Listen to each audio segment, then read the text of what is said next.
Hi, I'm Chris Paradox, and I am a performance poet, inspiration engineer, and transformation coach.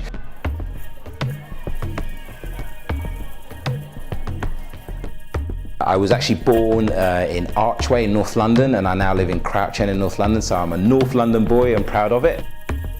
In terms of my job is my joy, my sole purpose, and my hobby, so I find myself being blessed to do what I would do for free anyway, which is basically perform my poetry, give talks to inspire people, run workshops to empower people, write blogs to inspire and empower people.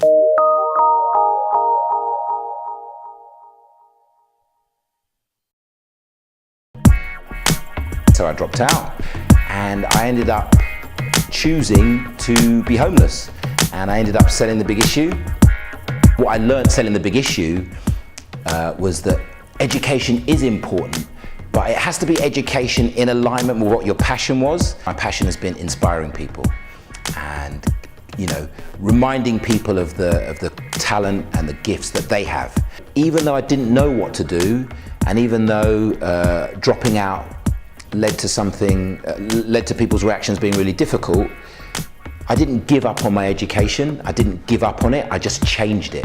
And my education became something different. And learning about psychology and philosophy and human history was what inspired, in the end, the poetry to come out. So I found another career, as it were, through self-education. So the internet now is available, and I just ate up all the information I could on the subjects I was interested in. I read and I read and I read and I studied and I wrote.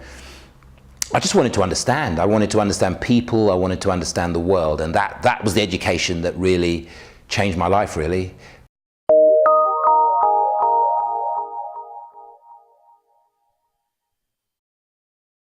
It is all about finding your unique purpose and your gift.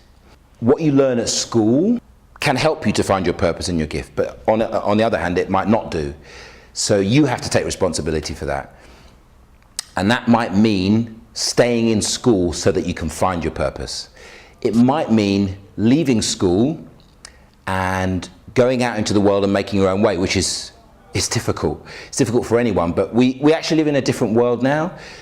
In my parents' generation, people thought about having a job for life, and when I was young, the idea was not necessarily to get a job for life, but to work for a company.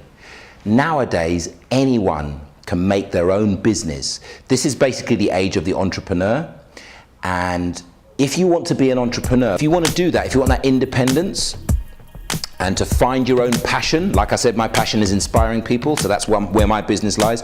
Your passion might be making cakes, making music, doing art. Whatever it is, you're not going to be successful unless you know how to think for yourself. For me, that's the most important quality of education. It's not what they teach you, it's teaching you how to think. That's why I'd say that's the good side of education, and that's the positive reason to stay in school. Learning how to think for yourself, learning how to think critically, learning how to research for yourself, learning how to write, to produce reports, all of those things. Maths, bit of maths, because if you're going to entrepreneur, you're going to need to do your accounts and things like that. So there are a lot of advantages to staying in school for different reasons than maybe you're told. You might be told, stay in school to get a job. Personally, I don't think that's the reason to stay in school. For me, the reason to stay in school is to learn how to think for yourself, learn how to be independent, learn how to do the things that you need to do to make your own life and make your own business based on your passion.